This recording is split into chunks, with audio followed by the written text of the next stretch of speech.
요한계시록 16장을 보겠습니다. 요한계시록 16장 1절에서 11절까지의 말씀을 한 절씩 읽도록 합니다. 1절에서 11절입니다.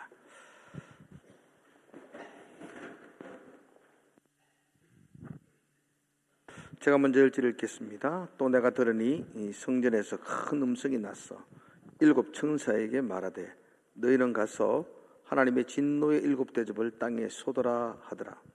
첫째 천사가 가서 그 대접을 땅에 쏟음에 짐승의 표를 받은 사람들과 그 우상에게 경배하는 자들에게 악하고 독한 종기가 나더라.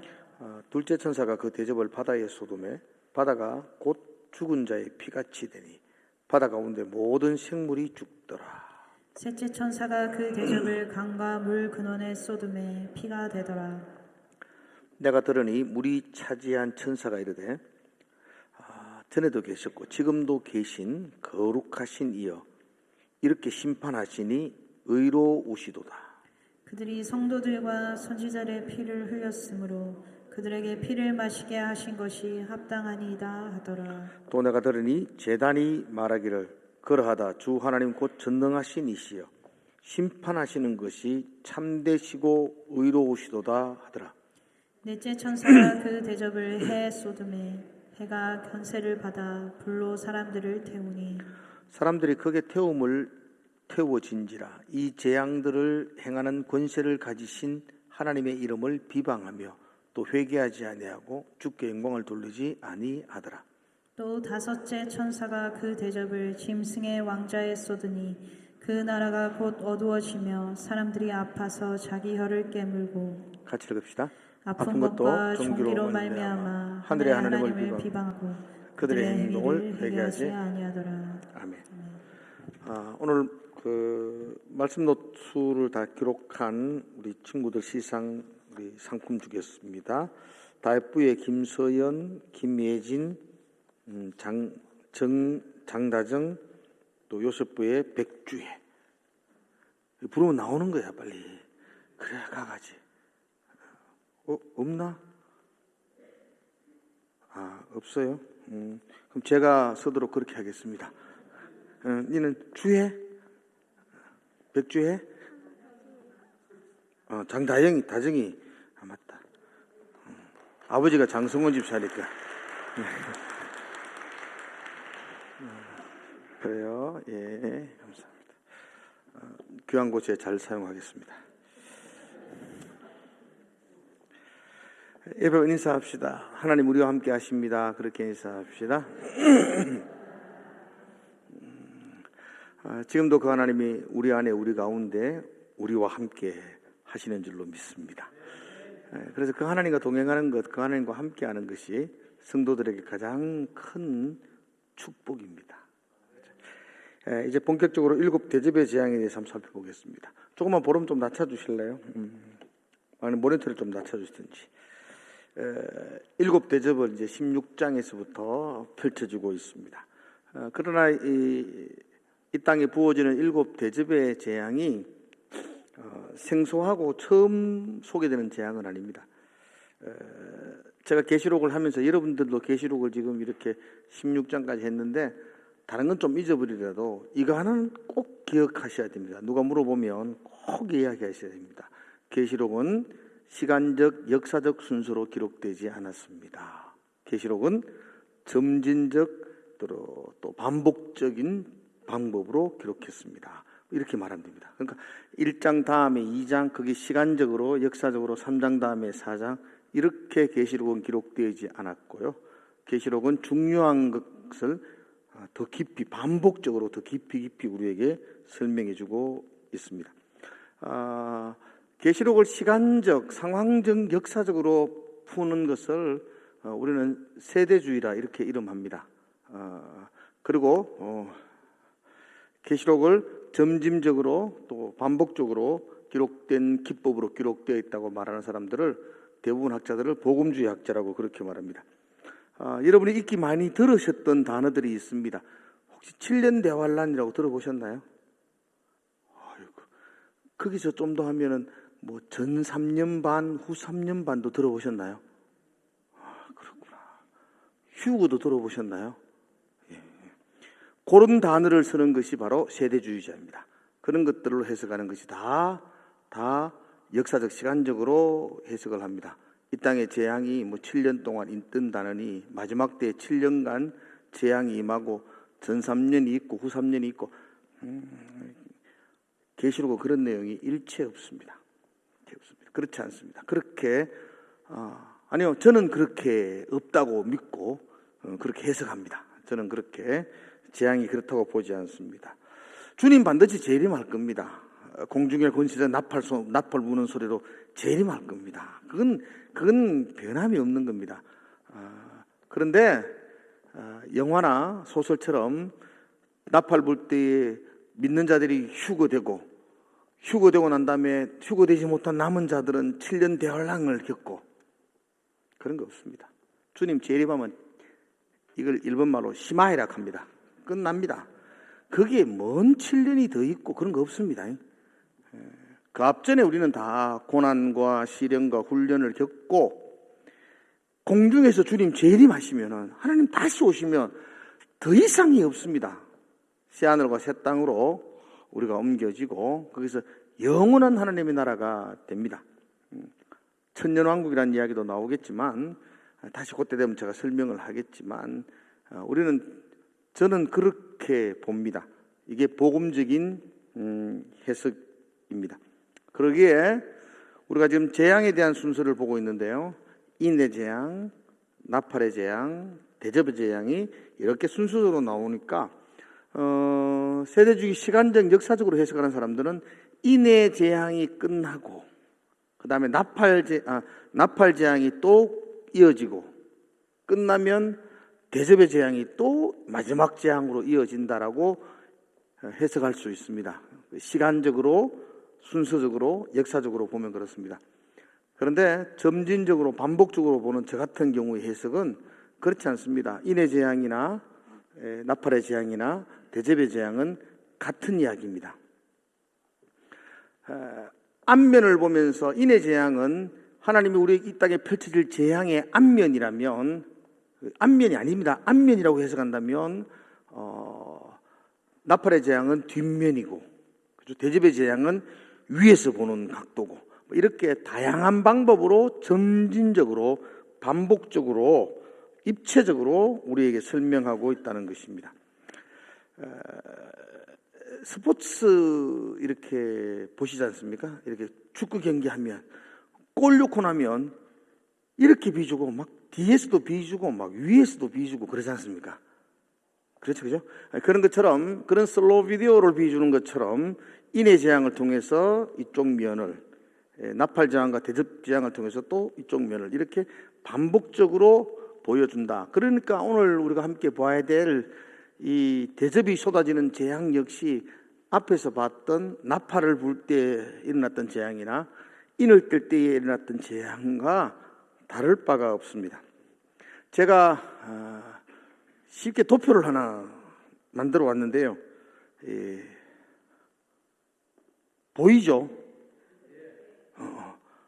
나는 안 보입니다. 근데 보일 줄로 믿고. 이게 이제 우리가 배웠던 나팔 재앙이고, 아니 이걸 한쪽에 다 하지. 나팔 재앙이고 대접의 재앙입니다. 첫째 재앙을 한번 보십시오. 빨간 걸 해놨는데 나팔 재앙의 첫째 재앙은 어디에 재앙이 임했다 그러죠? 땅에 임했습니다. 이제 우리 16장을 살펴볼 건데 16장 2절을 한번 볼까요? 2절 여기 있습니다. 이게 2절입니다. 이거 읽으면 됩니다. 시작. 그 대접을 땅에 소돔에 표를 받은 사람들과 그 우상에 경배하는 자들의 악하고 독한 종기가 나더라. 대접이 땅에 쏟아집니다. 그렇죠. 그러니까 나팔 재앙과 대접 재앙이 첫째째가 다 땅을 향한 심판입니다. 두 번째 간단히 합시다. 두 번째 나팔 재앙도 바다라고 나옵니다. 바다에 임한 재앙이고 오늘 우리가 살펴보겠지만 3절에도 대접을 바다에 붓습니다. 그러니까 바다를 향한 재앙이 두 번째 재앙입니다. 세 번째 나팔을 불 때에는 강과 물에 대한 재앙이었습니다. 이 대접의 재앙도 마찬가지입니다. 세 번째 재앙은 계시록 16장 4절에 보면 셋째 천사가 그 재앙의 대접을 강과 물의 근원에 붙습니다.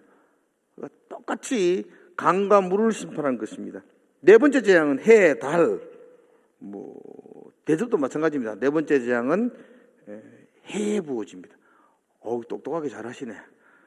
방송신 잘합니다. 다섯 번째 재앙입니다. 어두워진다, 그렇게 말하죠. 다시 대접의 재앙도 다섯 번째 16장 10절에 보면 그 나라가 곧 어두워졌어.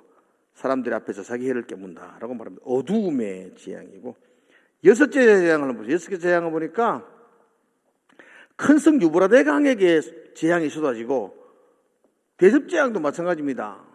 큰 강 유브라데 강에게 대접이 부어지며 재앙이 시작된다는 겁니다. 일곱째도 동일하죠. 번개와 음성들과 우리와 지진과 큰 우박이 있더라. 계시록 16장 대접이 재앙할 때도 번개와 음성들과 우레 소리가 있고 또 큰 지진이 있어, 이렇게 됩니다. 자, 해석이 됐죠. 그러니까 나팔의 재앙과 대접의 재앙은 동떨어진 다른 재앙이 아니고, 한 번 하고 또 하는 게 아니고 반복적으로 전진적으로 강조하여 설명하고 있다는 것입니다. 근데 여러분, 이 10가지 재앙 이제 그만 보세요. 10가지 재앙들을 여러분들이 쭉 이렇게 금방 봤지만 이렇게 쭉 보면은 여섯 가지죠. 6가지 대접으로 쭉 보면은 구약에서 생각나는 재앙이 있지 않나요? 혹시 구약에 이런 비슷한 게 막 나오는 게 못 봤어요? 그렇죠. 출애굽입니다. 역시 여러분들은 똑똑하십니다. 출애굽기에 보면 애굽을 향하여 부어진 10가지 재앙이 거의 유사합니다.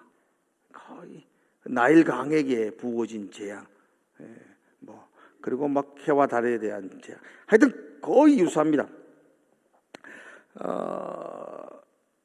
이 이야기는 다른 말로 하면은 하나님을 대적하는 악한 애굽은 심판을 받고, 그 심판의 소용돌이 속에서 하나님의 백성들은 구원이 완성되어진다, 이런 뜻입니다. 그렇죠? 10가지 재앙 통해서 하나님의 백성들은 구원이 완성되어지잖아요. 예? 그런 것처럼 오늘 계시록에 나타난 이 나팔 대접의 재앙도 동일합니다. 결국은 악한 사탄은 하나님의 이 재앙을 통해 심판을 받고, 그리고 그 안에 있는 성도들은 구원을 이루어 나가는, 다듬어져서 구원으로 완성되어진다는 이야기를 계속 반복해서 하는 것입니다. 믿으시죠? 이제 믿는다에 아멘 하지 마시고 아시죠? 아는 겁니다. 이제는 깨달은 겁니다. 아셔야 됩니다. 그렇게 아셔야 됩니다. 언제 심판이 이루어지죠? 인의 재앙, 나팔의 재앙, 대접의 재앙이 언제 이루어진다 그랬습니까? 종말에, 그렇죠? 종말에 이루어집니다. 말세 때 이루어집니다. 세대주의적 해석을 하시는 분들은 말세가 이렇게 지금 아니고 나중에 막 지진이 일어나고 나중에 그런 게 일어난대. 좀 있으면 10년 후에 올지 20년 후에 올지만 그렇게 일어나는 그 먼 미래가 그게 종말이다. 그게 이제 말세라고 말합니다. 그래서 중동에서 중동 전쟁이 터진다느니 3차 전쟁이 일어난다느니 그것도 많이 들어보셨죠? 그런 것들이 말세라고 생각합니다. 그러나 복음주의 입장에서의 말세는 그렇게 해석하지 않습니다. 복음주의 입장에서의 대부분의 학자들의 말세는 예수님의 초래에서부터 다시 오겠다는 약속을 붙들고 살아가는 재림이 이를 때까지 이 기간을, 또 길어도 이 기간을 말세, 종말의 기간 이렇게 부릅니다. 우리가 보기에는 이게 막 길어도 너무 길어요. 2000년 이익하지만 하루를 1000년까지 생각하시는 하나님에게서는 이틀밖에 안 됩니다. 그러니까 그게 긴 게 아니라고요. 그건 길다 짧다고 해석하면 안 돼요.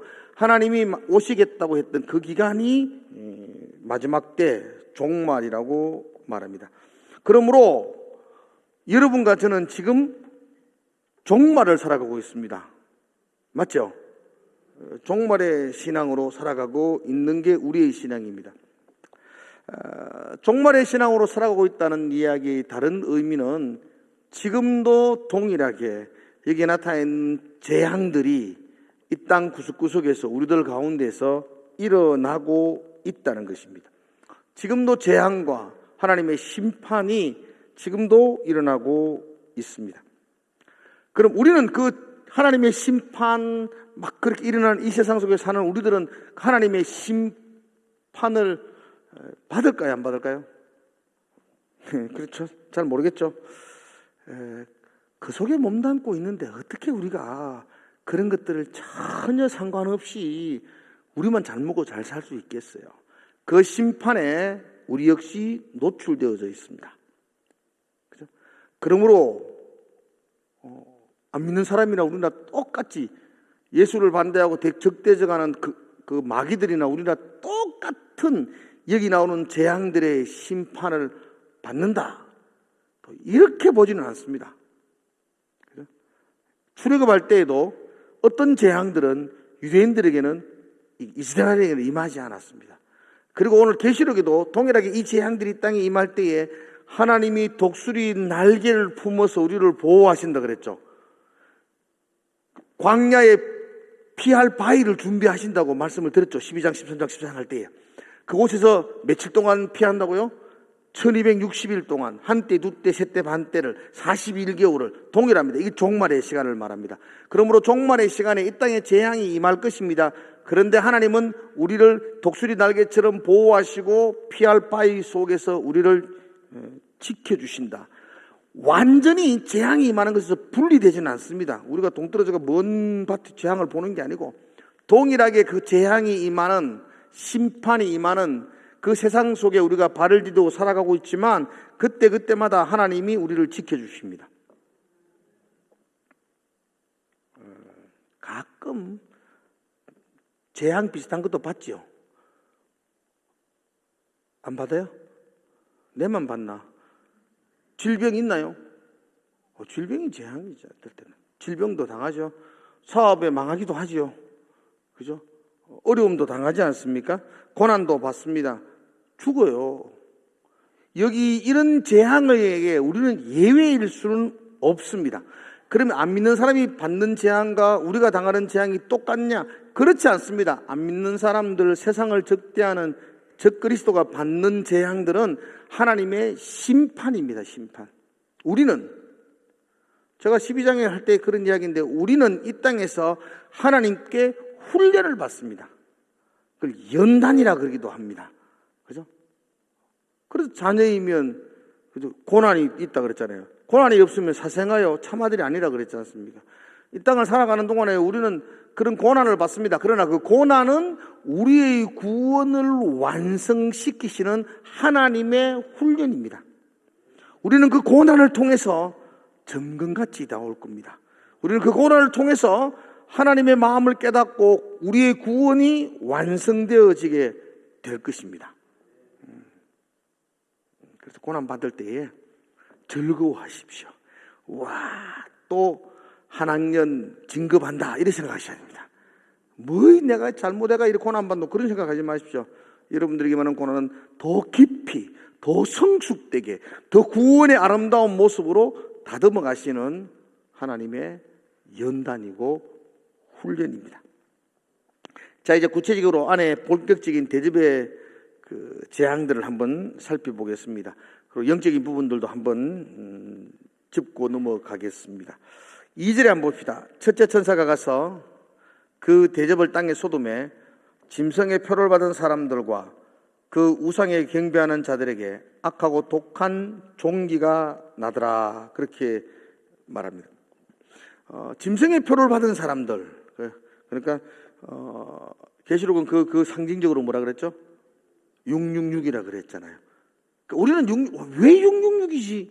이렇게 말하는데 그 숫자에는 상징적인 의미가 있어요. 666 할 때 제가 설명을 갑자기 지금 생각나가 설명드리니까 666 할 때 못 들었어도 다시 들으십시오. 그 히브리인들은 이 숫자마다 상징하는 의미가 있어요.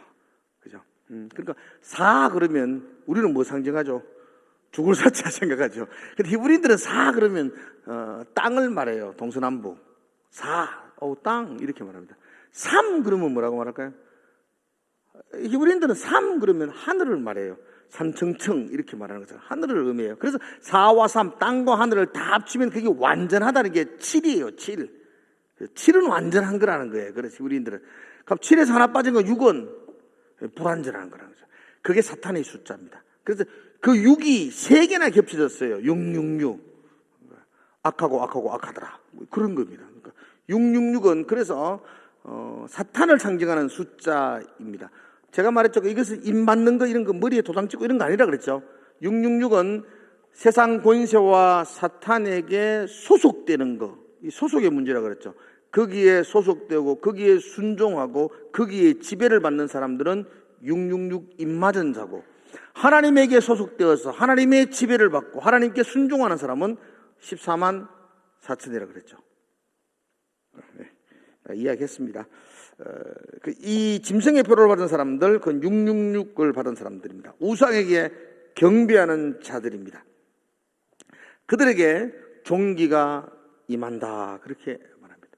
물론 우리도 종기 조금씩 나지요. 뭐 저도 뒤에 났는데 이건 연단입니다. 훈련이고, 악한 종기가 그들의 심판의 상징으로 임하고, 우리에게는 연단과 훈련을 통해서 다듬어져서 하나님의 온전한 사람으로 나아가기 위한 고난의 한 방법입니다. 그래서 성도들은 고난을 통해서 합력하여 선을 이루시는 하나님의 손길을 보게 됩니다. 아멘이시죠? 그러니까 여러분들이 보면서 저 사람은 왜 저렇게 재앙이 많아? 저 사람은 왜 이렇게 악재가 겹쳐서 왜 저렇게 힘들어? 병도 걸려 사업도 안 돼. 막 저렇게 자녀도 힘들어. 불쌍하게 생각하지 마십시오. 좀 지나면 그분은 놀랍게 다듬어져서 정말 아름다운 모습으로 세워지게 됩니다. 그러니까 여러분, 재앙 없는 여러분들이 뭐 거룩하다느니, 재앙받는 사람이 죄 때문에 불쌍해진다든지 이런 생각을 하지 않고, 하나님이 지금도 다듬어 가시구나, 연단하시구나를 깨닫게 되어야 됩니다. 그런 고난을 통해서 하나님은 합력하여 선을 이루십니다. 두 번째와 세 번째 재앙도 마찬가지입니다. 3절과 4절도 두 번째 대접이 쏟아지고 세 번째 대접이 쏟아집니다. 어디에 쏟아지느냐 하니까, 둘째 대접은 바다에 쏟아집니다. 그래, 바다 가운데 있는 모든 생물이 죽더라, 그렇게 말합니다. 셋째 천사가 대접을 쏟으니까 강과 물 거든에 쏟아짐이 피가 되었다, 그렇게 이야기합니다. 그러니까 이 둘째와 셋째는 바다, 강, 뭐 이런 데에 향한 하나님의 심판이라고 말합니다. 우리는 바다 그러면은 그죠, 막 해 뜨는 거 생각하고 막 1월 1일 날 연인들이 막 미래를 꿈꾸고 그렇게 생각하지 마. 히브리인들의 바다는 아주 무서운 곳이다. 그 안에 리오야단 악한 영들이 살고 있는, 그래서 그 속에는 날마다 풍랑이 치고 막 집어 삼킬 듯이 그 험한 바다, 그걸 바다라 생각합니다. 그렇죠? 우리는 공동묘지 그러면 뭐라고 생각하죠? 귀신 나타난 곳 생각하잖아요. 그러나 그 유럽인들은 공동묘지로 그렇게 생각하잖아요. 공동묘지 거기 뭐 집 앞에 막 묘하고 막 그런 것도 있잖아요. 그런 것처럼 생각하는 게 관점이 다른데요. 히브리인들에게 있어서 바다는 악한 영들이 거주하는 본산지, 판을 치는 곳, 어두움의 상징이라고 제가 이거 이런 이야기 많이 했죠. 하늘나라 유리바다가 있다는 거. 처음 듣는 것처럼 눈을 그렇게 보시고. 하여튼 그러니까 성경 속에서 바다는 잔잔한 바다가 없습니다. 다 흉흉한 바다입니다. 그렇죠? 그 속에는 악한 영들이 있어서 삼키는 곳입니다. 그런 어두운 악한 영들이 판을 치고 장악하고 있던 그 바다에 심판의 대접이 쏟아지는 겁니다. 그래서 하나님을 대적하는 그 바다와 그 물의 강의 권원들이 다 멸한다, 죽음을 맞이한다, 그렇게 말합니다. 출애굽기에서 재앙을 할 때도 나일강에 재앙이 임하잖아요. 그게 피가 되지 않습니까? 나일강은 애굽인들에게 있어서 축복과 번영의 신을 상징합니다. 너희들이 의지하고 소망하는 그 축복, 그 번영, 내가 아주 피비린나게 만들어서 멸망을 시킨다는 것입니다. 이 땅의 소망은 그 나일강에 있는 것이 아니고, 이 땅의 소망은 하나님에게 있다는 것을, 참신이 하나님이라는 것을 그 피의 재앙으로 보여주기도 했습니다. 오늘 마찬가지입니다. 두 번째, 세 번째 대접이 바다나 강의 물의 근원에 쏟아지는 것도 동일합니다. 세상 사람들이 신으로 생각했던 그래서 바다가 무서우니까 바다에서 제사 드리고 그러지 않습니까? 그리고 그 강, 그런 곳에서 그들이 의지하고 믿고 따르던 신이라고 생각했던 것들은 아무것도 아니요. 모든 생물은 다 죽고 다 피가 바다가 피바다가 된다. 그렇게 말합니다. 이 보면 참 잔인하죠. 하나님의 긍휼이 없는 것처럼 보이고 하나님이 어떻게 이렇게 잔인하게 그 바다가 피바다 되면 그 안에 생물들이 다 죽잖아요. 다 죽는다 그랬대. 생물들이 다 죽는다. 얼마나 끔찍한 일이겠어요. 그런데 천사가 다시 외칩니다. 우리가 생각할 때도 야 정말 끔찍하다. 하나님 왜 이렇게 잔인하시지? 그렇게 말씀하는데 5절에서 천사가 그렇게 외치죠. 지금도 계신 거룩하신 이가 이르되 이렇게 심판하시니 의로우시도록. 이렇게 심판하는 게 의롭다는 겁니다. 잔인하고 그 포악한 하나님이 아니라 의로우시기 때문에 이렇게 심판하다는 겁니다. 그 다음 절 6절에도 보죠. 합당하니이다. 마지막 부분에 그렇게 말하죠. 이런 심판이 바다에게 어두운 악한 세력들에게 임하는 것이 합당하다. 그렇게 말합니다. 이건 잔인한 것도 아니고 포악한 것도 아니고 이건 하나님이 의로우시기 때문에 이렇게 심판하고 하나님이 합당하신 분이기 때문에 이렇게 심판한다고 말씀하고 있습니다. 왜 이렇게 잔인하게 심판하는 것이 합당한 거냐 라고 말하니까 6절은 이렇게 말하죠. 그들이 성도들과 선지자들의 피를 흘렸으므로 이렇게 말합니다. 그들이 하나님의 사람들, 성도들과 선지자들의 피를 흘렸어요. 그러니까 하나님이 그 자기 자녀들을 피 흘리게 한 자들에 대해서 하나님이 심판하신다는 겁니다. 성도인 내가 그들에게 칼에 찔려 피를 흘렸다니까요. 고난을 받고 핍박을 받아서 내가 초죽음이 되었어요. 내 아버지 하나님이 그것 보시고 가만히 있는 거 아니잖아요. 나를 핍박했던 성도의 피를 흘리게 했던 그 악한 세력들을 그냥 막 심판하시겠다. 그들을 몰아서 가만두지 않겠다. 심판한다. 그건 의로운 겁니다. 어떻게 자기 자녀를 괴롭히는데 부모가 보고 있는 게 그게 의로운 겁니까? 이렇게 심판하는 것이 바로 의로운 것입니다. 그러므로 하나님은 우리의 원수를 갚아주는 줄로 믿습니다. 그래서 여러분들이 갚지 말라는 거예요.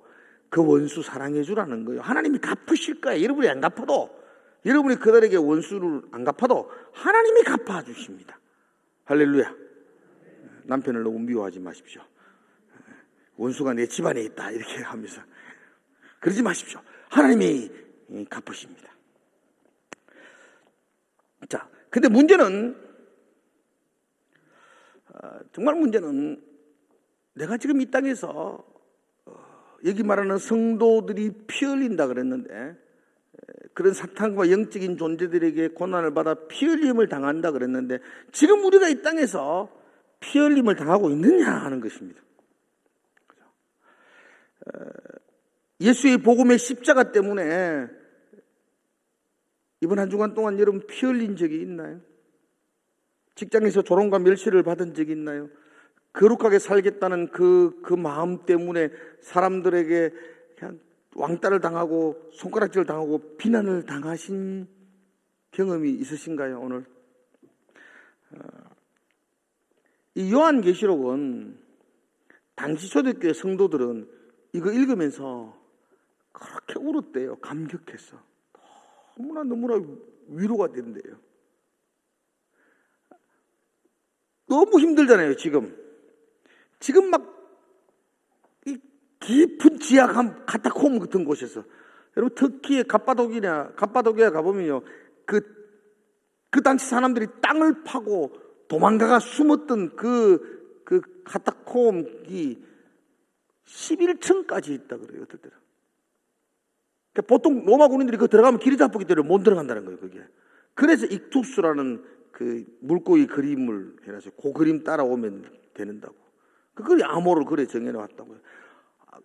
그런 곳에서 비단줄기 들어오지 못하는 그곳에서 그들은 평생 살았어요. 제가 카타콤 가파도기에 갔을 때 보니까 한 3층 정도 들어갈 수 있는데 우리가 지금은 그거 들어가면요, 여러분 3층 지하에 사람들이 다 땅을 파가지고 그걸 만들어 놓았대요. 근데 3층 지하에 예배당처럼 이런 게 공간을 만들어 놓고 그 벽면에 해골들이 쫙 진열되어 있어요. 죽었던 사람들 다 거기에 이렇게 교회당 안에 다 양쪽 벽에 막 가득히 이렇게 있는 장면들. 여러분, 그런 고난을 받고 있는 성도들, 원형 경기장에서 짐승의 밥이 되고 있는 그 성도들, 그 성도들에게 이 계시로 내가 너의 원수들을 반드시 갚아주겠다. 그들을 피 흘리게 하겠다. 너 조금만 힘내라. 내가 나타나서 내가 완전히 내가 너를 구원하겠다. 감격적이지 않나요? 우리는 별 감격이 없죠. 피 흘린 경험이 별로 없으니까 우리는 피 흘리며 살아가는 삶이 아니니까 감격이 없잖아요.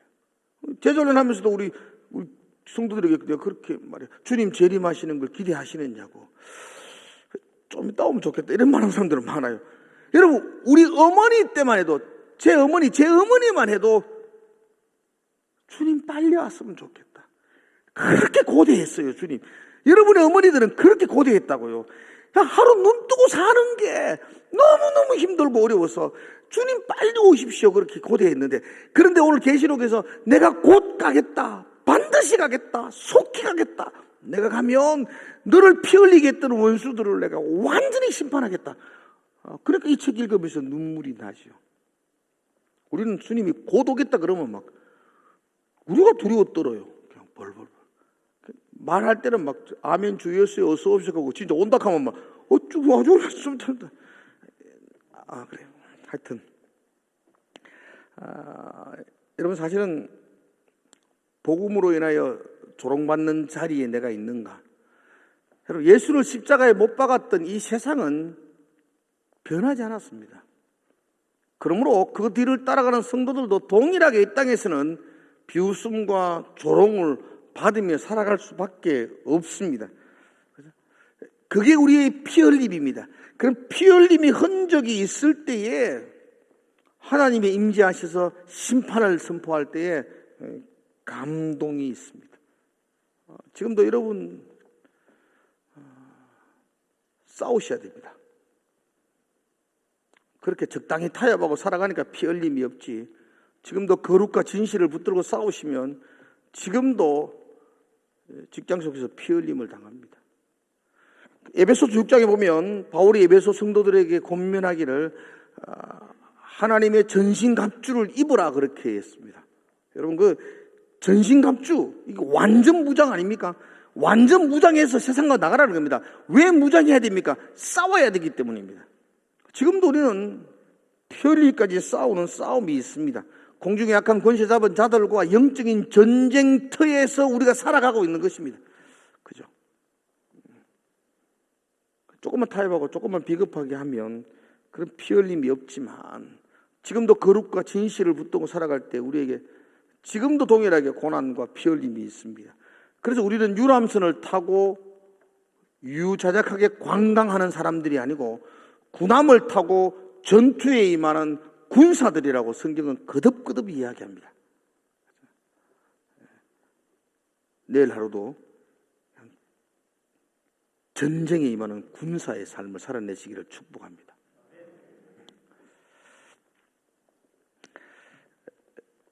우리가 피 흘리게 싸울 때에 하나님이 내 편이 되어 주시고 그리고 우리의 원수에 대한 복수를 해 주십니다.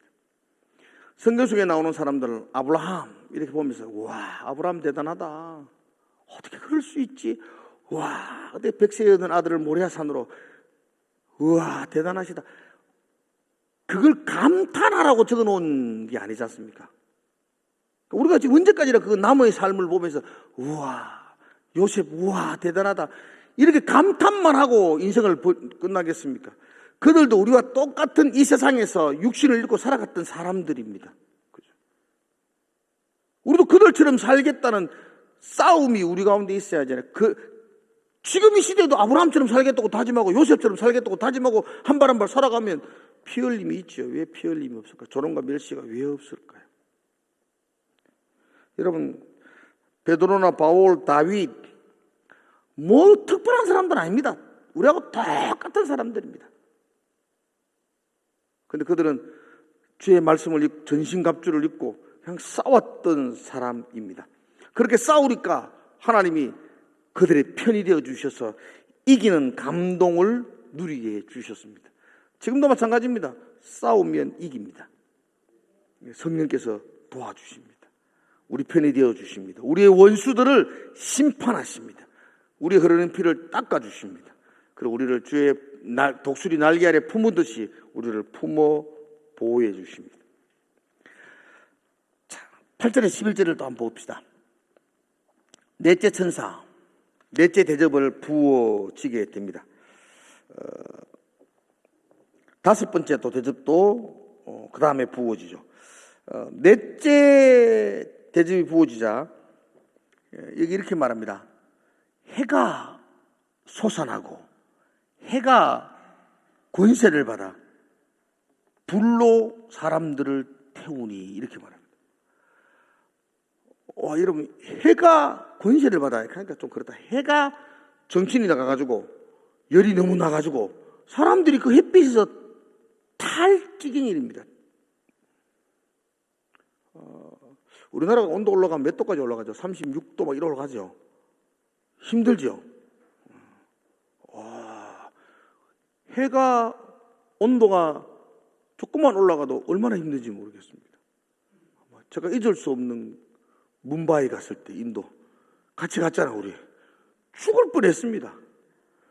와, 아침에 일났는데 갈 데가 없어요. 나가도 덥고 돌아도 덥고 누워도 덥고 일나도 덥고 어디 시원한 데가 없어요. 그 에어컨도 없고 막 그늘에 가도 더워요. 그늘에 가도 막 답답하고 죽겠고 막 인도는 안 가면 내가 죽어도 안 갑니다. 아프리카는 거기 보면 천국입니다. 거기 비하면 막 여기는 막 습도도 있고 막 밤새도록 막 선풍기 틀어놔 막. 저는 막 밤새도록 틀면 죽는 줄 알고 막 껐다 틀었다 했는데 안 죽더라고. 밤새도록 틀어놔도. 아무튼 막 견딜 수가 없어요. 여러분 40도만 돼도 견딜 수가 없어요. 그런데 사람이 타요. 해에 의해서. 대접이 그런 재앙이 임한다는 것입니다. 이건 진짜 상상할 수 없는 엄청난 재앙입니다. 10절에 보면 다섯 번째 대접이 쏟아질 때에 짐승의 왕자에 쏟으니 짐승의 왕자에 쏟았습니다. 그죠? 이제 다섯 번째 재앙 그렇습니다. 권세를 가진 사람들 쏟으니 그 나라가 곧 어두워지며 사람들이 아파서 자기 혀를 깨물고 아파서 너무 견딜 수 없어서 자기 혀를 깨물 정도로 합니다. 이게 이제 짐승의 권자라는 말은 뭐랄까 세상의 권세자들에게 재앙이 쏟아지고 또 다른 말로 하면 정치하는 사람들에게 재앙이 쏟아지니까 이 땅이 정치가 혼란해집니다. 그러니까 이 나라를 다스리는 위정자들이 막 엉망이 되어버리니까 그 밑에 백성들이 이빨을 깨물고 죽을 정도로 고통스럽다는 겁니다. 그렇죠? 정치가 조금만 잘못하니까 우리 물가가 얼마나 올라가지고 몇 년 사이에 뭐 10,000원짜리 들고 나가 밥 먹기도 쉽지 않는 것.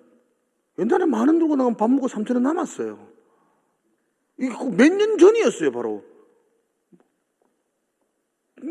이렇게 정치를 잘 못하면 사람들이 이빨을 혀를 깨물 정도의 고통이 임한다 그렇게 말합니다. 세상이 어두워지고 세상이 어두워진다면 온갖 악한 것들이 그 속에서 일어나게 됩니다. 그래서 지금도 뭐 제3세계에서 폭군들에 의해서 대량 학살이 일어나고 막 그런 전쟁과 박해가 극심한 고통이 끊어지지 않는다고 말합니다. 자, 여기 말하는 다섯 번째, 네 번째, 다섯 번째 재앙의 특징이 있습니다. 강조하는 것이 있습니다. 9절과 10절에서 강조하는 것이 있는데요. 9절 한번 볼까요? 그 뒤편에 보면 강조하는 것들이 있는데 하나님 이름을 비방하며 또 회개하지 아니하고 그렇게 말합니다. 그죠? 11절도 한번 볼까요? 11절 마지막 부분에 보면 그들이 행위를 회개하지 아니하더라. 이렇게 이야기합니다. 그러니까 그 대접의 재앙이 쏟아지는데도 불구하고 중요한 특징, 두 가지 특징입니다. 첫 번째 특징은 그들은 끝까지 회개하지 않습니다. 도리어 하나님을 비방한다고 그렇게 말합니다. 그들은 비방하지, 하나님 잘못했습니다 이러면 되는데 끝까지 그들은 회개하지 아니한다. 여러분, 여기서 이제 계시록에서 이거 하나님의 음성이죠. 회개하지 아니한다 이렇게 말할 때의 뒷면에는 회개하면 좋겠다 이런 말이 포함되어 있습니다. 그러니까 지금 하나님은 지금도 악한 자랄지라도 회개하고 돌아오기를 안타까운 마음으로 기다리고 계십니다. 그렇죠? 성도들도 그런 마음으로 세상을 바라봐야 됩니다. 비록 그들은 나에게 칼을 그누대고 그래도 우리가 피 흘리기까지 그들에게 손해를 보고 고난을 당했지만, 그렇다고 해서 우리는 나도 복수해야지 칼 가는 사람들이 아니고, 우리는 그들이 회개하고 하나님께 돌아오기를 밤낮 기도하며 기다리는 사람들이 되어야 합니다. 그게 우리의 삶입니다. 하나님 나의 원수에 대해서 복수해 주십시오 그렇게 기도하는 것이 아니고, 하나님 그들을 용서해 주십시오. 그들은 자기가 하는 일을 알지 못하나이다. 스데반이 그렇게 기도하지 않습니까? 그 기도가 성도의 기도여야 한다는 것입니다. 또 이 재앙들의 두 번째 특징이 있다면 그 재앙들은 다 정당하다는 것입니다.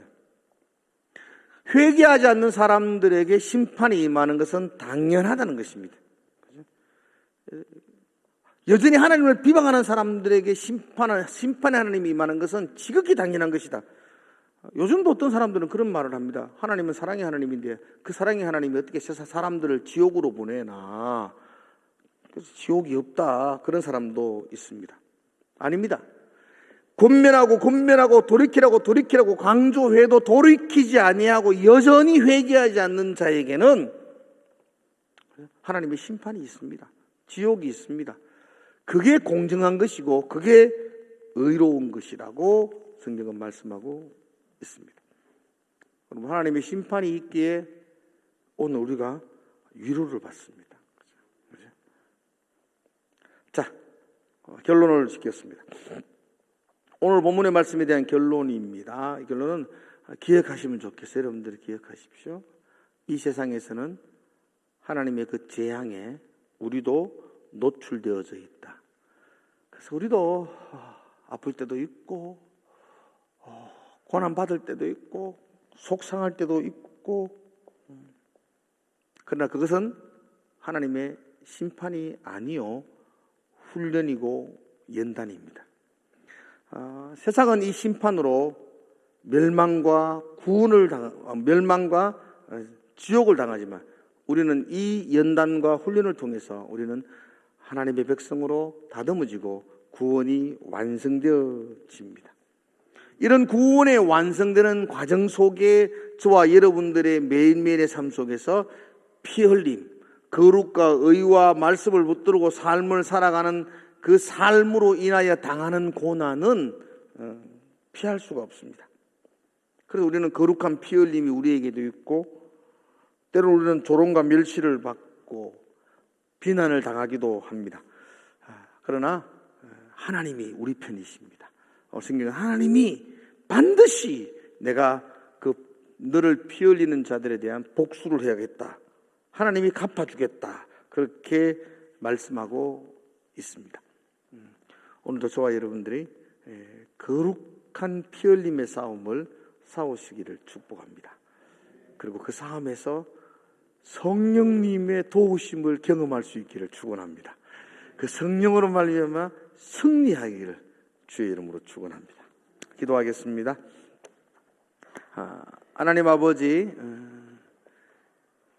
재앙과 비난과 조롱이 없는 세상이 아니라 그곳에 노출되어 있어서 피 흘림을 당하며 거룩한 삶을 살아가기 위해서 조롱과 멸시를 당할 수밖에 없는 이 세상 속에 우리가 살아갑니다. 때로는 너무 힘들고 너무 아프고 속도 상하고, 하나님 그럴 때마다 독소리가 날리게 피해서 그 새끼를 보호하는 것처럼 하나님이 피할 바위로 우리를 인도하셔서 하나님이 위로하여 주시고 또 일어나서 싸울 수 있는 힘과 용기를 더하여 주시옵소서. 우리 성도들이 또 거룩을 위해 싸우기로 마음먹을 때에 하나님 승리의 기쁨을 맛보게 하여 주시옵소서. 이길 수 있도록. 그래서 이 싸움을 싸우고 그래서 이기는 것이 도망하고 타협하고 숨는 것보다 더 멋진 것을 우리가 몸소 깨달을 수 있도록 하나님 인도하여 주시옵소서. 우리를 도우시고 함께하여 주시옵소서. 예수님 이름으로 기도드리옵나이다.